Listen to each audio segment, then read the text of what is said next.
नमस्कार दोस्तों। अमेरिकी सुरक्षा एजेंसी पेंटागन का एक बहुत बड़ा रिपोर्ट लीक हो चुका है।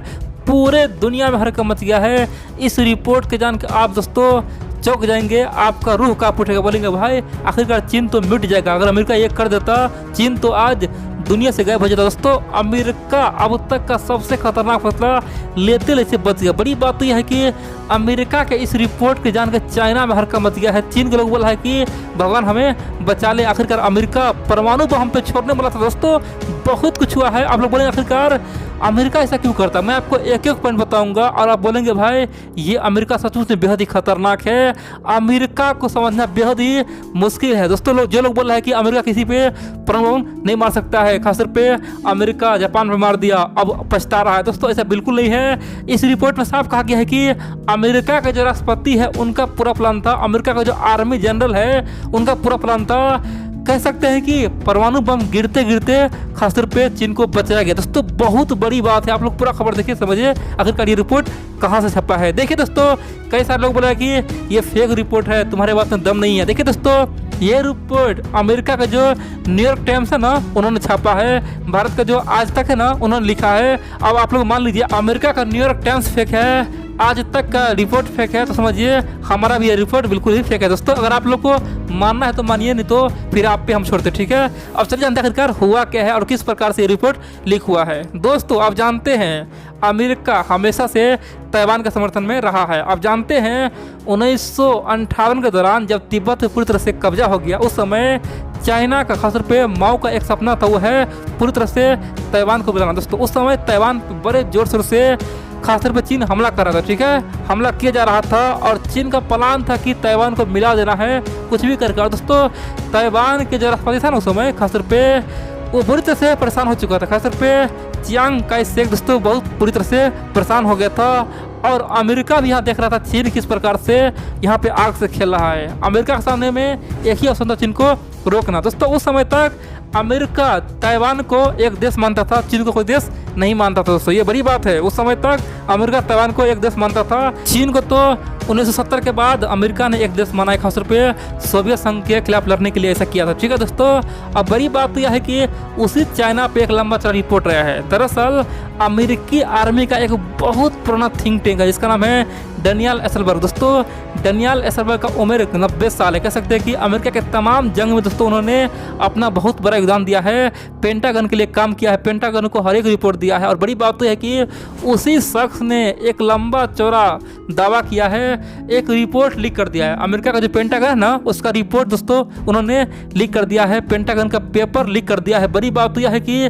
पेंटागन का इस रिपोर्ट जान के पूरी दुनिया हैरान हो गया, क्योंकि दोस्तों उसमें साफ साफ लिखा गया है कि अमेरिकी सरकार यहाँ तक कि पेंटागन, अमेरिकी आर्मी का सेना सबने प्लान बना लिया था। सबका मूड था चीन पे परमाणु बम गिराना है तो गिराना, लेकिन एन वक्त पे सब कुछ खत्म हो गया। दोस्तों आप जानते हैं जब चाइना बार बार वियतनाम पे हमला कर रहा था, यहाँ पे अमेरिका का प्लान यह था कि अब चाइना को संभालना है। ठीक है, लेकिन अमेरिका का दोस्तों यहाँ पे डर भी था, अगर चीन पे हम हमला करते हैं, खासतौर पे परमाणु अटैक करते हैं, तो यहाँ पे सोवियत संघ चीन के साथ आ जाएगा और यहाँ पे चीन के साथ आएगा तो हम पे भी बहुत बड़ा नुकसान होगा। लेकिन दोस्तों फिर भी अमेरिका के राष्ट्रपति ने अपने आर्मी को यानी कि अपने आर्मी जनरल को एक सलाह दी, यानी कि उस समय के आर्मी जनरल आप जानते हैं नथन टूनिंग को एक बहुत बड़ा संदेश दिया। बोला कि देखो भाई एक काम करो, सबसे पहले तो चीन रोकने के लिए उस पर हवाई हमला कर दो, जितना हो सके हवाई हमला कर दो, चीन का तमाम बेस उड़ा दो, आर्मी बेस उड़ा दो, चीन को तबाह कर दो, तोड़ फोड़ दो। उसके बाद भी चीन नहीं रुकता है। चीन अगर ताइवान पे धावा बोलता है तो तुम परमाणु बम तैयार रखो, परमाणु बम छोड़ना जरूरी है। दोस्तों प्लान यहाँ तक था कि परमाणु बम चीन का जो बड़ा बड़ा शहर है ना शंघाई हो गया, बीजिंग है, उस पर बम गिराना था, चीन को नस्तानाबूद करना था। लेकिन यहाँ पे डर था कि अगर जैसे अमेरिका चीन पे बम छोड़ता है तो बदले में सोवियत संघ भी अमेरिका पे छोड़ देगा। लेकिन दोस्तों अमेरिका को कोई भी भय नहीं था, वो जानता था कि सोवियत संघ ऐसा नहीं करेगा, अगर करता तो अमेरिका भी उस पर बम छोड़ता और ये महायुद्ध हो जाता। लेकिन दोस्तों अमेरिका का साफ रणनीति था चीन को सबक सिखाना है, लेकिन एन वक्त पे चीन को सब कुछ पता चल गया। चीन जान गया कि अगर हम ताइवान पे हमला करते रहेंगे तो अमेरिका हम पे परमाणु बम छोड़ने वाला है, और इसीलिए ताइवान को चीन ने छोड़ दिया। खासतौर पे उसी समय चियांग काई शेक के पास पूरा पावर आ गया, ताइवान का जो भी पावर है वो चियांग काई शेक के पास आ गया। फिर उसके बाद ताइवान के जो असली राजा है, राष्ट्रपति है, वो चियांग काई शेक बन गया और फिर चाइना और ताइवान में झड़प खत्म हो गया और चाइना का जो सपना था ताइवान को मिलाना वो खत्म हो गया। लेकिन फिर भी दोस्तों उस समय के अमेरिकी राष्ट्रपति द्वाइट को पूरा यकीन था कि आने वाले समय में फिर से चाइना ताइवान पे हमला करेगा और इसीलिए उसका मेगा प्लान था। लेकिन उसी दौरान चाइना ने एक मिस्टेक कर दिया। मिस्टेक क्या था?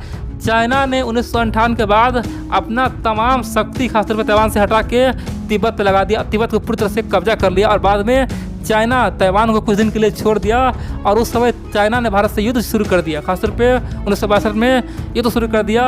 उसके बाद चाइना भारत के अलावा कई सारे देश से युद्ध किया, जिसे रसिया से किया, और उसके बाद ताइवान से अपना ध्यान भटका दिया और इसीलिए अमेरिका भी चीन पे परमाणु बम नहीं छोड़ा। दोस्तों इस रिपोर्ट में साफ कहा गया कि काश अगर ताइवान पे चाइना हमला करते रहता, काश अगर ताइवान से युद्ध करते रहता तो ये आज दिन हमें देखना नहीं पड़ता। उस समय ही अमेरिका चीन पे परमाणु बम गिरा देता और आज ये दिन नहीं देखने को मिलता। दोस्तों आप जानते हैं ना अभी चीन क्या बोलता है? चीन बोलता है कि ताइवान मेरा एक राज्य है, मेरा एक प्रांत है, उससे हम जब चाहे तब मिला लेंगे, जब चाहे सेना भेजेंगे अपने में मिला लेंगे। लेकिन दोस्तों अच्छी बात तो यह है कि 1958 के बाद ताइवान आज बहुत ही मजबूत हो चुका है। लेकिन एक क्षेत्र में ताइवान दोस्तों बहुत ही कमज़ोर हो चुका है, वो है समर्थन के मामले में। समर्थन के मामले में दोस्तों 1958 में ताइवान को पूरी दुनिया समर्थन करता था, लेकिन आज केवल 20 देश बाकी है जो ताइवान को समर्थन करता है, बाकी 170 से अधिक देश चीन को समर्थन करता है। दोस्तों यहाँ पे लेकिन एक बात और है, ताइवान का आज साथ कौन दे रहा है? जापान दे रहा है, अमेरिका दे रहा है, भारत दे रहा है, यहाँ तक कि ऑस्ट्रेलिया दे रहा है, पूरा यूरोप दे रहा है। इसीलिए आने वाला समय में देखेंगे